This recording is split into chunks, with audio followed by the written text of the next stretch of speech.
I'm Claire Clivaz and I'm working at the Swiss Institute of Bioinformatics. I'm leading DH projects at the crossroad with the New Testament in Switzerland, Lausanne.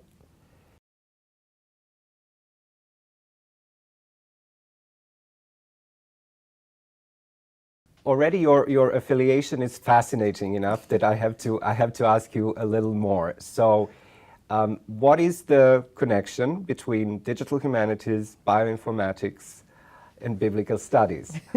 Or to put it differently, how did you end up in this position based on your education and your previous career? My field of specialty is the manuscripts of New Testament, and as you can observe, the first scholars who arrived to DH are often people working about editions.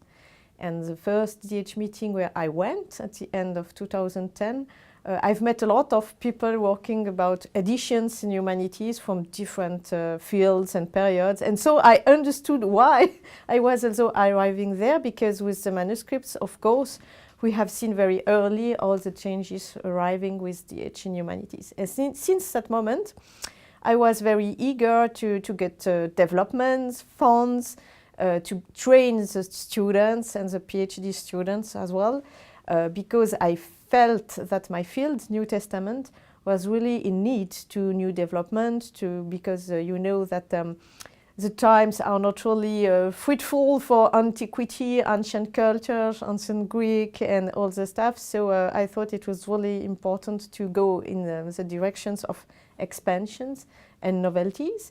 And I think it was absolutely right.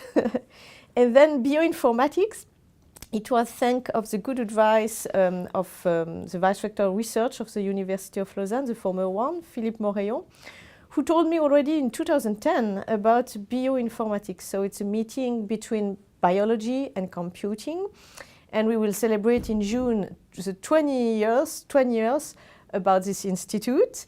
And in a certain way, we can really say that they did our way 20 years before.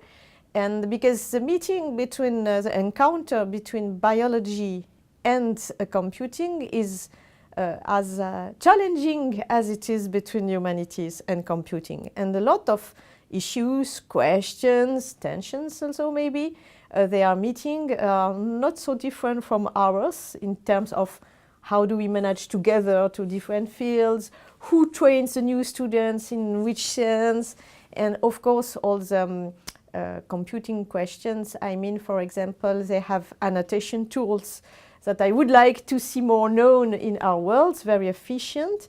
They are working a lot with written literature because you have so much articles in these fields. And also regarding the data visualization, for example, they are really used to have 3D schemes and patterns. And in a certain sense, they are steps forwards to us. So it's a try, and with my small team, we are really welcome and happy there. But I hope to be a good advertising for such interdisciplinary contacts. What did you study and where did you study yourself as a student? A student in Lausanne and also in Paris, and then during my PhD a year at Boston at Harvard at the Divinity School. So that's the way. And did you, so when you studied and when you did your PhD at the Divinity School in Harvard, did you ever imagine that you would one day end up doing the kind of things that you're doing these days? Not at all. No, I thought about that. When was I interested in computing and humanities, and why not before? And in my PhD that I wrote in 2007, maybe you cross once the word ordinateur, computer, but maybe nothing at all, it's true. And just 2 years later, I have begun to be interested in this crossroads. So I've written an article in 2016 to explain this way and what was happening. And maybe you know the French scientist Joël de Ronet.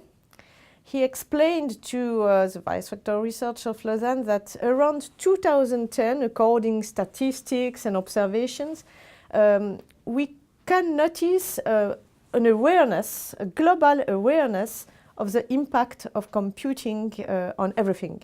and that fits.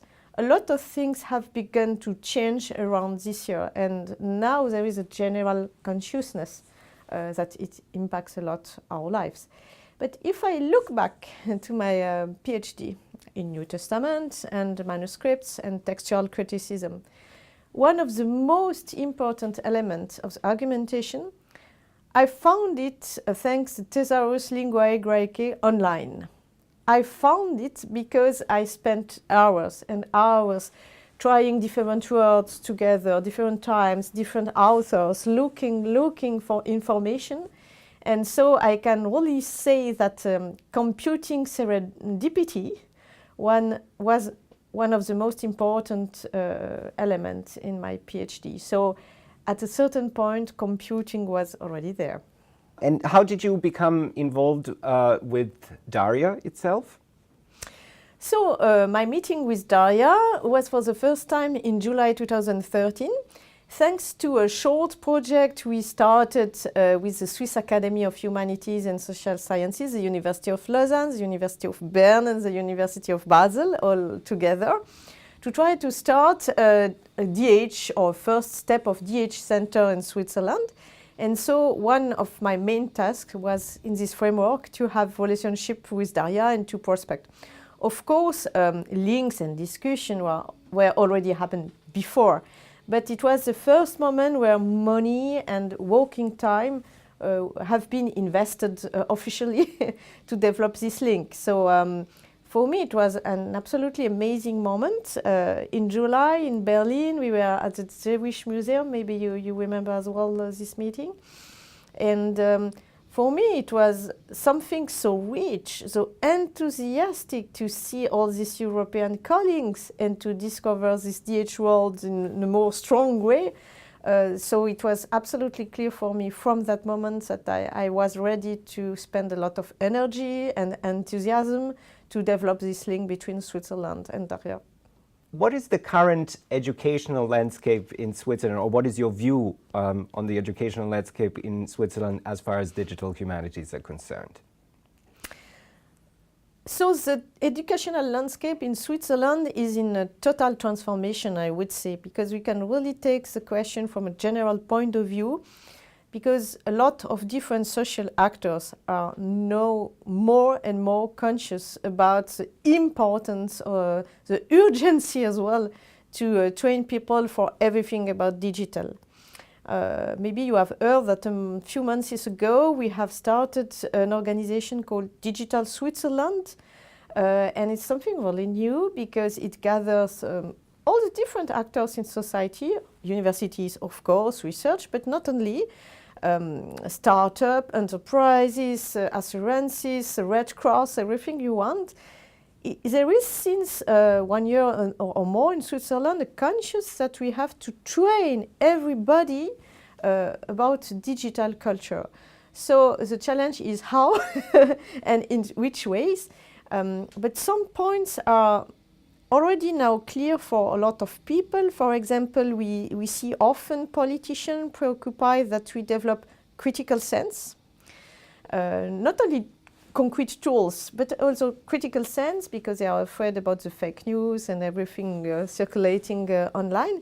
And I think that humanists could be really attentive to that because normally it's one of our core skills to train people to develop critical sense. So it's for us, it's a mission for us. And also to train people to be flexible, to be ready to learn all the time and during all the years of their lives. And also to articulate education and creativity. And now specifically about digital humanities, what are the universities that have programs where people can actually learn digital humanities? So to get an idea about digital humanities teaching in Switzerland, you can use a very useful DARIAH tool, the DH registry, when you have a first general ideas about DH trainings in Switzerland. I can take the example of my own campus because not only because I know it quite well, but also because Lausanne is since years a very lively place in DH with innovations, and I'm proud to be there. So we have two different masters, really quite different. One at the EPFL, high school, Polytechnical High School, Federal High School in Lausanne. And it's a master at the moment open for people with a technical bachelor in digital humanities with two parts. So one centered rather on computing and the other on humanities. And at the University of Lausanne, you have also a totally new master, but different. So it's really interesting to see on the same campus two innovative papers, grades in DH.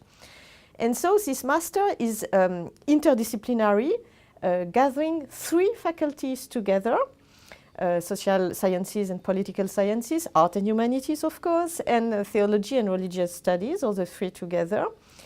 And they try to give the most efficient general training possible in DH for students coming with all the different bachelors from the three faculties in it. So with these two examples, we feel how the digital humanities have the potential to overpass the traditional separations between fields in humanities. So you can consider it as a big chance or as a big risk, depending, of course, on your point of view. And do you think that there's a place or a need also for less formal types of education or educational offerings that are not embedded in university courses, but workshops, summer schools, things that happen kind of outside the regular university schedule? Yeah. For me, it's absolutely crucial to develop that.